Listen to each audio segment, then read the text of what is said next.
Hey guys, this is CSDX, but you can call me Sean, and it. Mega Man Battle Network. Mega Man is arguably one of the most iconic video game franchises, and thus one of the most iconic video game characters of all time.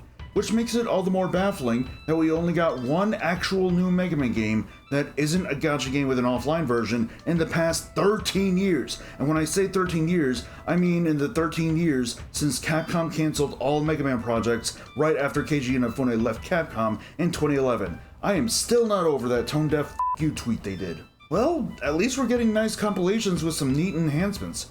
Speaking of, the Battle Network Legacy Collection. The Battle Network series, while not exactly in my top 10, is the other GBA Mega Man series, opposite Mega Man Zero, which is in my top 10. But that's not to say this series wasn't good or anything. It was a lot of fun. Battle Network 3 Blue was my first game, so some stuff was originally lost on me, and at some point in the past I ended up playing 1 and 2 before, but only really once each, save for when I played 1 on my Switch copy. By the way, to whoever made it so you actually got both games on the single Switch cart, thank you so much. It's surprising though that Capcom only didn't do it this way because it wasn't possible at the time.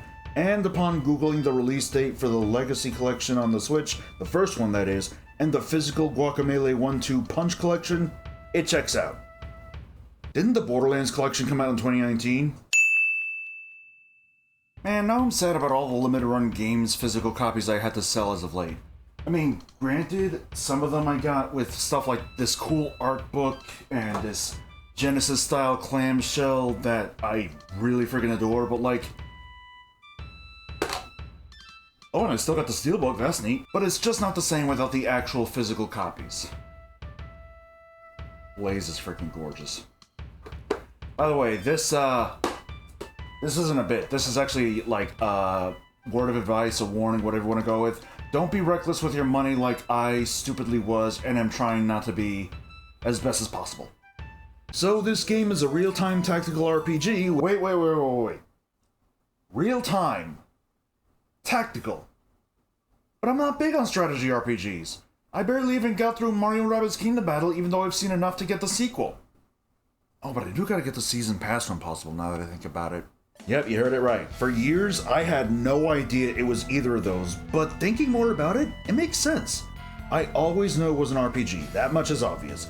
But you end up moving around on a battlefield that's a 3x3 grid for your side and the opponent's side, respectively, to dodge attacks and aim your buster shot properly.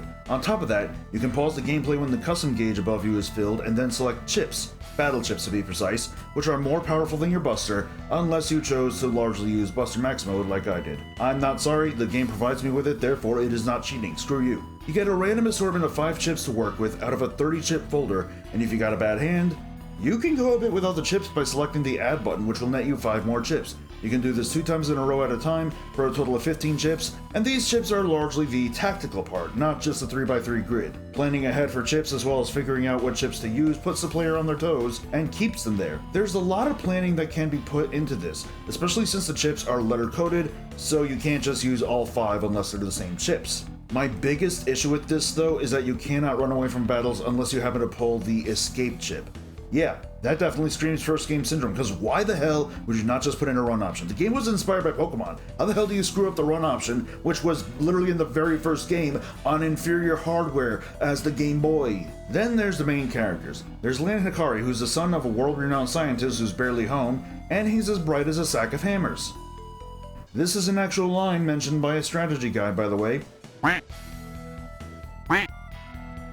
His Navi is, of course, Mega Man, the titular hero, helping him get up for school on time, among other things. His next-door neighbor, Male, is his love interest, but in reverse, cause, again, bright as a sack of hammers. And she has her own Navi and role, who I think happens to like Mega Man as well, which brings me Tiny Toon Reboot War flashbacks. Dex is a tough guy that ends up becoming a great friend, which I really like. It reminds me of the bully I had in elementary school, that I considered a friend despite him being a bully. I guess I wasn't mature or smart enough to understand, but I like to think I made an impact on him. With that said, Dex has a Navi in Gutsman, who's tough as nails and is probably one of my favorite designs in this series. Lastly, Yai is rich and a genius, as I think she's 2 or 3 years younger than the rest of the gang, and has a Navi and Glide that you will never get to fight against in the main games, and that will never bother the ever-loving hell out of me. Now, it has been a bit since I played the game, but let's see how it goes.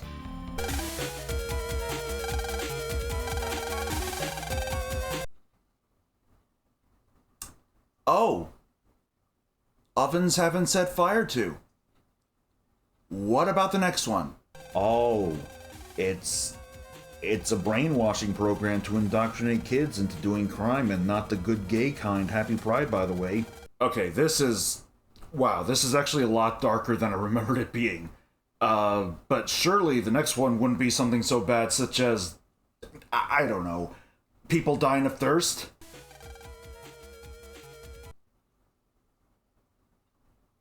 Yeah, I genuinely did forget just how dark this game is, and funnily enough, the game was originally conceptualized as a horror game, which explains a lot of what the enemy of this game, World 3, stylized as WWW, is doing, and they're led by... wait, Dr. Wily? Actually, come to think of it, a lot of the Navis, including ones we face, are literally named after classic Mega Man Robot Masters and other characters, like the aforementioned Rolling Gutsman and World 3 Navis such as Fireman and Electman. And yet, there are some more original characters like this Demon Joker here. As I was saying, World 3 is led by Dr. Wily, who wants to delete the internet and the world. I didn't just do that for a joke, he literally goes, delete, delete, delete! Now anyway, I'm not sure if this makes it a sort of reboot of OG Mega Man or just an alternate take on it, but I don't mind. Either way, it's up to Land and Mega Man to save the day.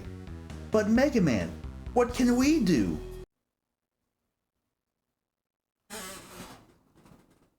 You know, if I had a nickel for every person that feels they can't do anything to replace and overthrow the system, 'cause they're only one person, like Lan is doing here, on top of feeling too content with the way things are now, despite their medical debt, mortgages, and so on and so forth, because they're too scared to rock the boat, I'd be one of the billionaires they talk about eating. I also find it very interesting that they went out of their way to change the font of the text for whatever reason, but they didn't even try to fix a single typo in any of these games in this collection. The wildest one I found so far, at least in the first game, Load Chawed. Load Chawed! This typo appears 3 times in the span of just over a half an hour. How do you screw that up so bad? Then there's some interesting moments like this, where a World 3 member is trying to scam people into buying a program for 1,000,000 zenny being the money earned in this game, and there's one person who plans to pay 2 or even 3 million, but realizes she doesn't even have a driver's license when Lan reasons with her. Real. I forgot to mention, while in RPG, this game doesn't exactly have experience points of any kind. In actuality, you have to buy and or find upgrades in HP memory and power-up programs. The HP memory is automatically applied to Mega Man's HP, while the power-up can be applied to one of 3 stats: Attack, allowing for more damage, Rapid, allowing for quicker buster shots, and Charge, allowing for stronger buster shots, but it seems the bigger focus is making the charger go faster, I think. What's especially interesting is that the charge shots are not actually affected by Buster Max in this compilation. Look, I didn't do anywhere near as much damage as if I just shot it once. To be fair though, I'd argue that it'd really break the game. I still had fun playing this for about 8 hours of in-game time anyway.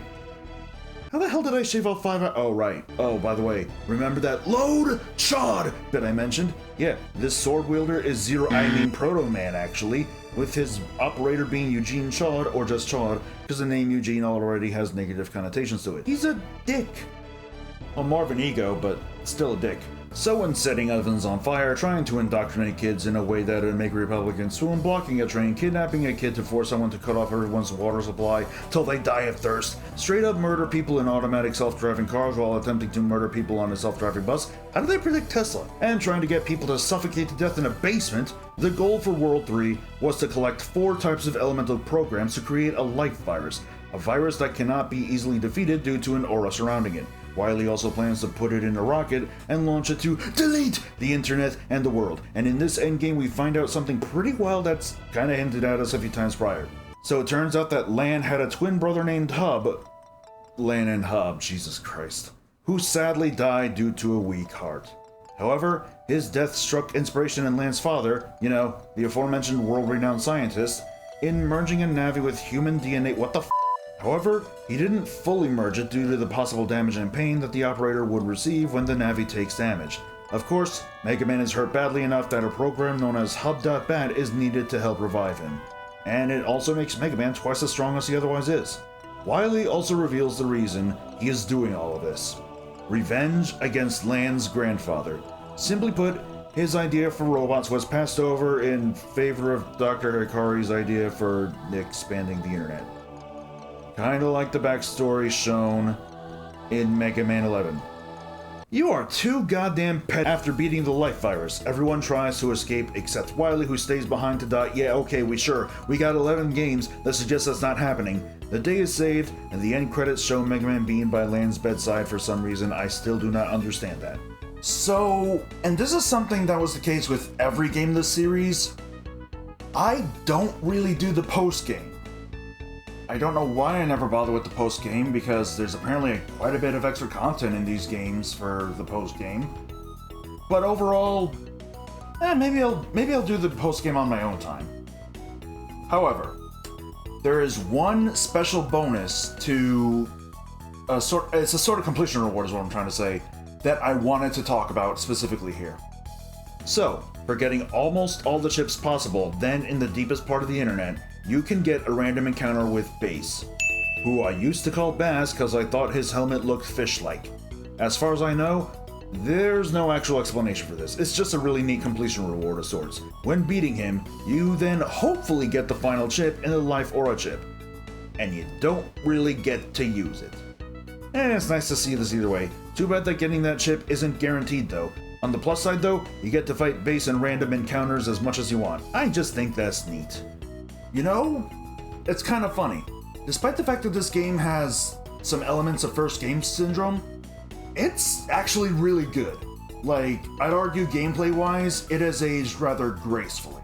I mean, it's fun to pick up and play, the story's neat, I'd just say it's all around a fun time. Oh, by the way, for those thinking that I suck because I used Buster Max mode, I'll have you know that I ended up beating Stone Man just fine without it. There's even footage probably playing right now that shows it a bit sped up a little, just to show that I did it just fine. And then I got bodied by viruses not long after and didn't save after beating Stone Man, so I had to do the fight again, so I guess you're kinda right, actually. I couldn't keep a straight face with that one, I'm so sorry. Then there's the